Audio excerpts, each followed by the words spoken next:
సజీవ వాహిని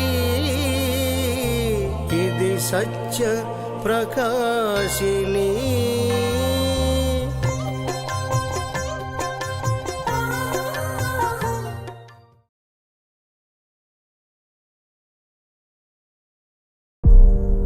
దేవుని పరిశుద్ధ నామానికి మహిమ కలుగునుగాక. 40 శిలువ సాక్షులు అని మన పాఠ్యభాగంలో 8వ పాఠ్యభాగము సువార్త నిమిత్తం క్రీస్తు హతసాక్షి జెలోతే అనబడిన సీమోను గురించి అధ్యయనం చేద్దాం. జెలోతే అనబడిన సీమోను క్రొత్త నిబంధన గ్రంథంలో తరచుగా పట్టించుకొని పేరు. అయినప్పటికీ 12 మందిలో అతనిని చేర్చుకోవడం యేసు పట్ల ఆయనకున్న భక్తిని తెలియజేస్తుంది. రోమీల పాలనకు వ్యతిరేకంగా ఒక బలమైన ప్రసిద్ధి చెందిన ఉద్వేగభరితమైన యూదా జాతీయవాదుల సమూహం జెలోతే అనబడిన సీమోను అట్టి ఉద్యమంలో భాగమై ఉండవచ్చని చరిత్రలో గమనించగలం. తన కాలంలోని గందరగోళం మరియు తిరుగుబాట్ల మధ్య యేసు అనుచరుడిగా మారడానికి సీమోను ధైర్యంగా అడుగులు ముందుకు వేశాడు. ఆ దినాల్లో రాజకీయ సామాజిక ఒత్తిడిలో ఉన్నప్పటికీ నిజమైన రాజు మెస్సియాగా యేసుపై సీమోను యొక్క అచంచలమైన విశ్వాసం భూ సంబంధమైన విధేయతలను నమ్మకాలను అధిగమించింది.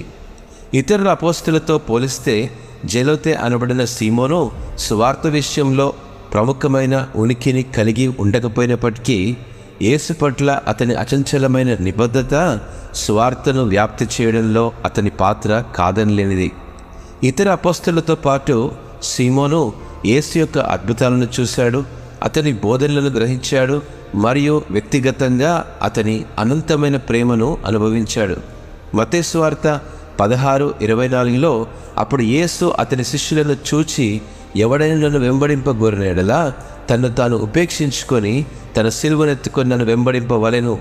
ఈ మాటలు ఎప్పుడైతే విన్నాడో తన జీవితంలో తీసుకున్న తీర్మానం ఐగుప్తు ప్రాంతాలలో సువార్త ప్రకటించాడు. క్రీస్తు శకం 65లో లెబానోను ప్రాంతంలో అతను రంపంతో సగానికి నరికి చంపబడ్డాడు.